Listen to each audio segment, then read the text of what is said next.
तो हेलो दोस्तों, मैं आज आप सभी के लिए कक्षा 11 विषय भौतिक विज्ञान का एक पेपर लेकर आए हूं, जो कि आप सभी की परीक्षा में बहुत ही मदद करेगा। मैं चाहता हूं आप सभी लोग अपने फाइनल एग्ज़ाम देने जाने से पहले ये क्वेश्चन पेपर अवश्य ही बनाएं, क्योंकि यह बहुत ही महत्वपूर्ण है और अपने दोस्तों को भी इसे अवश्य ही भेजें।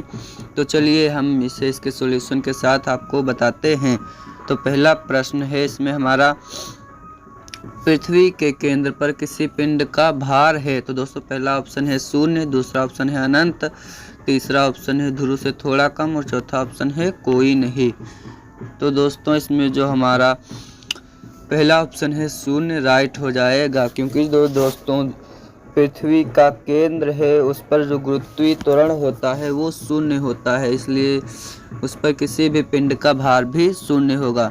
इसके बाद हमारा खा नंबर प्रश्न आता है, एक ट्रक तथा कार की गतिज ऊर्जाएं समान हैं यदि ट्रक का भार कार के भार का 16 गुना है, अर्थात जो ट्रक है वो कार से 16 गुना भारी है, तो ट्रक तथा कार के संवेगों का अनुपात क्या होगा। तो दोस्तों हम जानते हैं कि जो संवेग और गतिज ऊर्जा में संबंध होता है, उस संवेग बराबर में रूट में m और इंटू में k होता है। रूट में 2 और गुणे में m और इंटू में k होता है। तो दोस्तों इसी संबंध से हम इस सवाल को चलिए हल करते हैं। तो दोस्तों इसमें हम सबसे पहले ट्रक के लिए लिखते हैं। तो ट्रक के लिए संवेग हमारा p बराबर में रूट के अंदर 2 और गुणे में 16 और 16 के साथ गुणे में m और गतिज ऊर्जा दोनों के समान है, उसे भी लिख लेते हैं k। फिर इसके बाद दोस्तों हम कार के लिए लिखते हैं। तो कार के लिए संवेग p बराबर में हमारे पास रूट में 2 और गुणे में जो है उसका द्रव्यमान m और गुणे में जो गतिज ऊर्जा है k। तो दोस्तों यहाँ से रूट कट जाएगा और k से k कट जाएगा, क्योंकि गतिज ऊर्जाएं भी समान है और द्रव्यमान 16 गुना है कार का, इसलिए m से m भी कट जाएगा, 2 से 2 कट जाएगा। तो यहाँ से दोस्तों हमें जो है ट्रक और कार के संवेगों का अनुपात 16:1 प्राप्त होगा, इसलिए हमारा दूसरा वाला ऑप्शन राइट हो जाएगा। इसके बाद हमारा ग नंबर प्रश्न आता है, यदि m द्रव्यमान की एक वस्तु एक बल F डेल्टा t समय तक कार्य करें तो बल का आवेग होगा। तो दोस्तों इसमें हमारा पहला ऑप्शन है द्रव्यमान गुणे में बल। इसके बाद इसमें हमारा दूसरा ऑप्शन है बल गुणे में समय अंतराल डेल्टा t। इसमें हमारा तीसरा ऑप्शन है बल गुणे में द्रव्यमान और बटे में डेल्टा t, और हमारा चौथा ऑप्शन है बल गुणे में समय अंतराल और बटे में द्रव्यमान। तो दोस्तों जो आवेग होता है, आवेग बराबर F गुणे में डेल्टा t होता है, इसलिए जो हमारा दूसरा वाला ऑप्शन है वो राइट हो जाएगा। दोस्तों यहीं से हमें एक संबंध प्राप्त होता है कि जो F है वो व्युत्क्रमानुपाती है डेल्टा t के। तो दोस्तों आपने कई बार प्रश्न देखा होगा कि जब कोई क्रिकेट मैच का खिलाड़ी किसी गेंद को कैच करता है तो अपने हाथों को पीछे क्यों बढ़ा लेता है। तो दोस्तों वो अपने हाथों को पीछे इसलिए बढ़ाता है ताकि जो समय अंतराल है वो बढ़ जाए, जिसके कारण जो लगने वाला बल है वो घट जाए, जिसके कारण उसके हाथों में चोट बहुत ही कम लगेगी। इसके बाद हमारा घ नंबर प्रश्न आता है, जब जल जमता है तो उसके अणुओं के बीच की दूरी में क्या परिवर्तन होता है। पहला ऑप्शन है घटती है, दूसरा ऑप्शन है बढ़ती है, तीसरा ऑप्शन है अपरिवर्तित रहती है और चौथा ऑप्शन है 0 हो जाती है। तो दोस्तों इसमें जो हमारा राइट ऑप्शन होगा वो हमारा बी वाला राइट हो जाएगा, क्योंकि जो अणुओं के बीच की दूरी होती है वो बढ़ जाती है। इसके बाद हमारा अंगा नंबर प्रश्न आता है, गैस का मात्रक गैस नियतांक का SI मात्रक है। पहला ऑप्शन है कैलोरी प्रति डिग्री सेल्सियस, दूसरा ऑप्शन है जूल प्रति मोल, तीसरा ऑप्शन है जूल प्रति केल्विन इंटू मोल और चौथा ऑप्शन है जूल। तो दोस्तों जो गैस नियतांक होता है, गैस समीकरण से हम उसका SI मात्रक निकालते हैं। तो गैस समीकरण होती है PV बराबर में NRT। तो दोस्तों यहाँ से हम जब आर के लिए लिखते हैं तो आर बराबर में पीवी बटे में एन इंटू में टी हो जाता है। तो दोस्तों पी का मात्रक होता है हमारा केजी प्रति मीटर सेकंड स्क्वायर और इंटू में हमारा जो आयतन है उसका मात्रक मीटर क्यूब हो जाएगा। इसके बाद जो बटे में आएगा वो हमारा मोल होगा और जो पदार्थ की मात्रा उसका मात्रक भी मोल ही होता है, इसलिए हम इसको मोल लिख लेते हैं। और इसके बाद हमारा ताप आता है और ताप को हम केल्विन में ले लेते हैं। तो यहाँ से दोस्तों ये मीटर से मीटर कट जाएगा, इसलिए ये केजी मीटर स्क्वायर प्रति सेकंड हो जाएगा। तो केजी मीटर स्क्वायर प्रति सेकंड जो है हमारा जूल के बराबर हो जाता है। केजी मीटर स्क्वायर प्रति सेकंड स्क्वायर हमारा जो है वो जूल के बराबर हो जाता है, इसलिए हमारा जो मात्रक हो जाएगा वो जूल प्रति मोल इंटू में केल्विन हो जाएगा। इसलिए हमारा इसमें जो ऑप्शन है वो तीसरा वाला राइट हो जाएगा। इसके बाद हमारा प्रश्न नंबर दूसरा आता है रुद्धोष्म प्रक्रम होता है। पहला ऑप्शन है स्थिर ताप पर, दूसरा ऑप्शन है स्थिर दाब पर, तीसरा ऑप्शन है स्थिर ऊष्मा पर। तो दोस्तों रुद्धोष्म प्रक्रम वह प्रक्रम है जिसके दौरान ऊष्मा जो है वह नियत बनी रहती है, इसलिए इसमें जो हमारा राइट ऑप्शन होगा वो तीसरा वाला हो जाएगा स्थिर ऊष्मा पर। इसके बाद नंबर खा में आता है 2 का पहला प्रश्न, अभिकेंद्र बल की परिभाषा लिखिए। तो दोस्तों आपको अभिकेंद्र बल की परिभाषा लिखना है। दोस्तों जब कोई पिंड किसी वृत्ताकार मार्ग पर गति करता है तब उसका जो त्वरण है, उसका जो बल होता है उसकी दिशा केंद्र की ओर होती है, तो उसे बल को उस जो है वस्तु या कण के लिए उसका अभिकेंद्र बल कहते हैं। फिर से जब कोई कण किसी वृत्ताकार पथ पर गति करता है तो केंद्र की ओर उसके द्वारा एक बल आरोपित होता है जो उसे उसका अभिकेंद्र बल कहते हैं।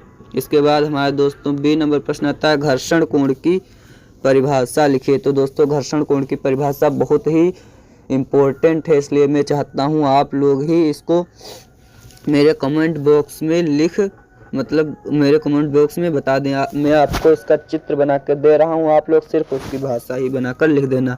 दोस्तों माना कोई ये इससे पृष्ठ हो गया जिस पर एक पिंड है और इस पर हमने एक बल F लगा दिया और इस पर जो प्रतिक्रिया बल कार्य कर रहा है वह Fs हो जाएगा। तो इस प्रकार जो इनके परिणामी होंगे P, उसके द्वारा जो Fs के साथ कोण बनेगा उसे ही घर्षण कोण कहेंगे। तो दोस्तों इसकी आपको जो लैंग्वेज बनाकर लिख देनी है, इसकी परिभाषा आपको इसी से बनाकर लिख देनी है।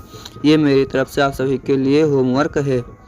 इसके बाद सी नंबर प्रश्न आता है प्रत्यास्थता संबंधी हुक के नियम लिखिए। तो दोस्तों प्रत्यास्थता संबंधी हुक का नियम हुक ने 1679 ईस्वी में दिया था। इसमें फ्रेंड्स जो इसका समय बताता है वो किसी किताब में कुछ ज़्यादा या कुछ कम भी बता देता है, लेकिन हमने जिस किताब से पढ़ा है उसमें 1679 ही था। तो दोस्तों हुक का नियम यह है कि जो प्रतिबल होता है वह जो विकृति होती है उसके अनुक्रमानुपाती होता है। तो दोस्तों इसी को हम नियम कहते हैं हुक का। इसके बाद हमारा दोस्तों अगला प्रश्न आता है आदर्श कृष्णिका की परिभाषा लिखिए। तो दोस्तों आदर्श कृष्णिका एक ऐसा पिंड है जो कि उसको दी जाने वाली संपूर्ण ऊष्मा का अवशोषण कर लेता है। इसके लिए जो ऊष्मा अवशोषण गुणांक है उसका मान 1 होता है। दोस्तों इसका जो पिंड है उसका कृष्णिका नाम इसलिए पड़ा क्योंकि जो पिंड होता है वो काला होता है और उसे भगवान श्री कृष्ण के नाम पर ही उसका नाम कृष्णिका दिया गया। इसके बाद ई नंबर प्रश्न आता है एक वस्तु का द्रव्यमान 20 किलोग्राम है, वस्तु पर 5 न्यूटन का बल आरोपित करने पर वस्तु में उत्पन्न त्वरण ज्ञात कीजिए। तो दोस्तों हम न्यूटन के द्वितीय नियम के अनुसार जानते हैं कि बल F बराबर में द्रव्यमान और इंटू में त्वरण होता है। तो दोस्तों यहाँ से जब हम त्वरण निकालते हैं तो त्वरण बराबर में हो जाता है बल F और बटे में द्रव्यमान। तो दोस्तों यहाँ पर जब हम अपना मान डालते हैं तो बल है 5 और जो है द्रव्यमान है वो 20। तो इस प्रकार से हम जब इसको काटेंगे तो 4 बार कटेगा और हमारा उत्तर आ जाएगा 0.25 मीटर प्रति सेकंड स्क्वायर। इसके बाद हमारा इसी में प्रश्न आता है किसी माध्यम में अनुदैर्घ्य तरंगों की चाल के लिए न्यूटन का सूत्र लिखे। तो दोस्तों जो न्यूटन का सूत्र होता है वो चाल V बराबर में दाब P और बटे में घनत्व ρ होता है। इसके बाद हमारा खंडगा आता है जिसमें पहला प्रश्न लाप्लास संशोधन क्या है। तो दोस्तों जो न्यूटन का सूत्र है उसमें लाप्लास जी ने संशोधन किया। न्यूटन ने यह मानकर सूत्र दिया था कि जो गैसें हैं उनका तापमान नियत होता है अर्थात वह समतापी प्रक्रम होता है, किंतु लाप्लास ने यह सिद्ध किया कि वह समतापी नहीं है और उसमें संशोधन कर एक नियतांक गामा का गुणा कर दिया। तब उन्होंने अपना सूत्र दिया रूट में गामा इंटू में पी और बटे में रो, जो कि न्यूटन के नियम से ज़्यादा सत्य था। इसके बाद फ्रेंड्स इसी में बी नंबर प्रश्न आता है, यदि व्यक्ति तल से पृथ्वी की त्रिज्या के बराबर ऊंचाई पर चला जाए तो उसका पृथ्वी पर भार की अपेक्षा कितना रह जाएगा। दोस्तों मैं चाहता हूँ इसके आगे के प्रश्न आप सभी लोग स्वयं करें और यदि आप लोग नहीं कर पाते हैं तो आप लोग मुझे कमेंट बॉक्स में बता देना और मैं इस पेपर का आपको सॉल्यूशन भी प्रोवाइड कर दूंगा। आशा है आप सभी लोग मेरे इस बात से संतुष्ट होंगे। यदि नहीं है तो मैं चाहता हूं आप सभी लोग अपनी एक प्यारी सी कमेंट बॉक्स में अवश्य ही छोड़कर जाएं। इसके बाद हमारा सी नंबर प्रश्न आता है, पलायन वेग तथा कक्षीय वेग में संबंध स्थापित करें। तो दोस्तों पलायन वेग और कक्षीय वेग में आपको संबंध बताना है, साथ ही कोणीय संवेग की परिभाषा कीजिए एवं उसके संरक्षण के नियम को उदाहरण देकर समझाइए। इसके बाद हमारा डी नंबर प्रश्न आता है, कोणीय संवेग को परिभाषित कीजिए एवं इसके संरक्षण के नियम को उदाहरण देकर समझाइए। इसके बाद हमारा दोस्तों खंड घा आता है जिसका पहला प्रश्न है, एक पहिया जो विराम अवस्था में है अर्थात इसका जो प्रारंभिक वेग u होगा वो 0 रहेगा, 3 रेडियन और 1 मीटर प्रति सेकंड स्क्वायर की कोणीय त्वरण के अंतर्गत 2 सेकंड तक घूमता है। इस समय अंतराल में पहिया कितना कोणीय वेग अर्जित कर लेगा, उसमें कितना विस्थापन होगा। तो दोस्तों इस प्रश्न को भी आप सभी को कर लेना है, ये एक प्यारा सा न्यूमेरिकल है। इसके बाद हमारा बी नंबर प्रश्न आता है, कैपिटल जी एवं जी में संबंध स्थापित कीजिए। दोस्तों ये जो है ये एक नियतांक होता है और ये गुरुत्वाकर्षण बल जी से प्रदर्शित करते हैं, सर्वात्रिक गुरुत्वाकर्षण नियतांक है ये। इसके बाद हमारा सी नंबर प्रश्न आता है, पृथ्वी तल से ऊपर तथा नीचे जाने पर गुरुत्वीय त्वरण जी के मान में परिवर्तन की विवेचना कीजिए। तो दोस्तों आपको इसके सूत्र की व्युत्पत्ति करके फिर आपको बताना है। दोस्तों ये बहुत ही महत्वपूर्ण है ये, और जो भी प्रश्न आया था कैपिटल जी और स्मॉल जी में संबंध, हालांकि ये सभी प्रश्न इजी हैं बट आपके पॉइंट ऑफ व्यू से जो एग्जाम में पूछे जाते हैं उसके लिए बहुत ही महत्वपूर्ण प्रश्न है ये। जी में परिवर्तन, गुरुत्वीय विभव, गुरुत्वीय क्षेत्र की तीव्रता, ये दोस्तों आपके मोस्ट इम्पोर्टेंट प्रश्न हैं। इसके बाद हमारा डी नंबर प्रश्न आता है, विकिरण संबंधी किरचॉफ का नियम लिखिए तथा इसकी व्युत्पत्ति कीजिए। दोस्तों आपको किरचॉफ का नियम लिखना है। इसके बाद इसी में प्रश्न आता है, दाब P बराबर B माइनस एक्स स्क्वायर और बटे में AT, जहाँ x दूरी, t समय, A तथा B नियतांक है, नियतांकों की विमाएँ ज्ञात कीजिए। तो यहाँ पर दोस्तों आपको जो है समांगीता के सिद्धांत के अनुसार इसको हल कर देना है और आप सभी को विमाएँ इसकी ज्ञात हो जाएंगी। इसके बाद हमारा 5 नंबर प्रश्न आता है, सदिश I प्लस J तथा J प्लस K के बीच कोण कितना होगा। इसमें दोस्तों आपको कोण बताना है। इसके बाद बी नंबर प्रश्न आता है, 0.3 किग्रा द्रव्यमान का पिंड छत से हल्की दूरी द्वारा लटकाया गया है। 0.7 किग्रा का दूसरा पिंड प्रथम पिंड से दूसरी हल्की दूरी काट कर लटकाया गया है। दोनों डोरियों में तनाव बलों की गणना कीजिए। दोस्तों इसमें आपको इसका चित्र बना लेना है, उसके बाद तनाव बल की गणना कर देना है। इसके बाद हमारा सी नंबर प्रश्न आता है, दर्शाइए कि मुक्त रूप से गिरता हुआ पिंड यांत्रिक ऊर्जा का संरक्षण के नियम की पुष्टि करता है। दोस्तों इसमें यांत्रिक ऊर्जा के संरक्षण के नियम को आपको व्युत्पन्न करना है, सिद्ध करना है कह सकते हैं। तो दोस्तों ये क्वेश्चन आपका बहुत ही इम्पोर्टेंट है, ये प्रश्न आपका अवश्य ही पूछा जाता है, ये प्रश्न आप अवश्य ही कर लेना। ये और कार्य ऊर्जा प्रमेय भी बहुत ही महत्वपूर्ण है। इसके बाद हमारा डी नंबर प्रश्न आता है, किसी द्रव की पृष्ठ ऊर्जा की व्याख्या कीजिए। इसमें दोस्तों आपको द्रव की पृष्ठ ऊर्जा के विषय में बताना है। ये भी आपका दोस्तों बहुत ही महत्वपूर्ण है और इसी में पूछा गया तनाव तथा पृष्ठ ऊर्जा में संबंध लिखिए। तनाव T और ऊर्जा W में संबंध लिखना है। इसके बाद हमारा ई नंबर प्रश्न आता है, ऊष्मागतिकी का प्रथम नियम क्या है, इस नियम की सहायता से रुद्धोष्म प्रक्रम को समझाइए। तो दोस्तों आपको ऊष्मागतिकी का प्रथम नियम लिख देना है, जिसके अनुसार किसी पिंड को दी गई ऊष्मा जो है उसके अंदर किए गए कार्य और ऊर्जा परिवर्तन के योग के बराबर होती है और रुद्धोष्म प्रक्रम में हमारी जो है ऊष्मा नियत हो जाएगी। तो इसके लिए ऊष्मा में परिवर्तन शून्य हो जाएगा, अर्थात इसमें जो किया गया कार्य होगा वो दोस्तों तो इसमें जो ऊष्मा होगी वो उसके द्वारा किए गए कार्य के बराबर, आंतरिक ऊर्जा जो होगी वो उसके द्वारा किए गए कार्य के माइनस चिन्ह के बराबर रहेगी। इसके बाद हमारा खंडंगा आता है, विस्तृत उत्तरीय प्रश्न। प्रत्येक प्रश्न 5 अंक के हैं। तो दोस्तों इसमें पहला प्रश्न है, प्रक्षेप गति किसे कहते हैं, सिद्ध कीजिए कि प्रक्षेप पथ परवलयाकार होता है। तो दोस्तों जब कोई पिंड परवलयाकार पथ पर गति करता है तो उसकी गति को प्रक्षेप गति कहते हैं। दोस्तों ये आपका मोस्ट इम्पोर्टेंट क्वेश्चन है, आपको इसको सिद्ध भी कर लेना है क्योंकि ये आपके एग्जाम के पॉइंट ऑफ व्यू से बहुत ही महत्वपूर्ण है। इसके बाद इसी में अथवा में प्रश्न आता है, ये भी आपका बहुत ही महत्वपूर्ण है। बर्नौली के प्रमेय को लिखिए तथा संबंधी समीकरण को स्थापित कीजिए। इसके बाद हमारा 7 नंबर प्रश्न आता है, पृष्ठ तनाव की परिभाषा लिखिए तथा द्रव की बूंद के भीतर दाब अधिक का व्यंजक निर्मित कीजिए। तो दोस्तों ये भी आपका बहुत ही महत्वपूर्ण है, दाब अधिक का व्यंजन आपको निर्मित कर लेना है। इसके बाद आता है इसी में अथवा में किसी उपग्रह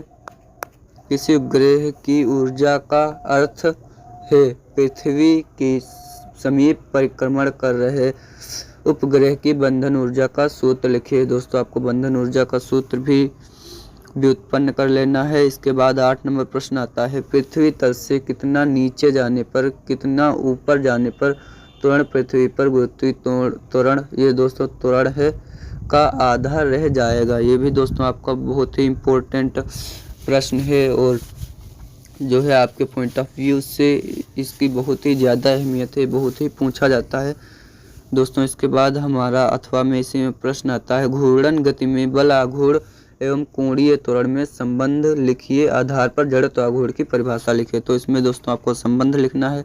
इसके बाद 9 नंबर प्रश्न आता है, निम्न चित्र में एक गैस के लिए दाब आयतन वक्र खींचा गया है, कार्य का वर्णन कीजिए। दोस्तों इसमें हमारे में चित्र नहीं दिया है, शायद वो मिस प्रिंटिंग हो गया है चित्र में। इसके बाद इसी में अथवा में आता है, आप लोग उसे कर लीजिएगा।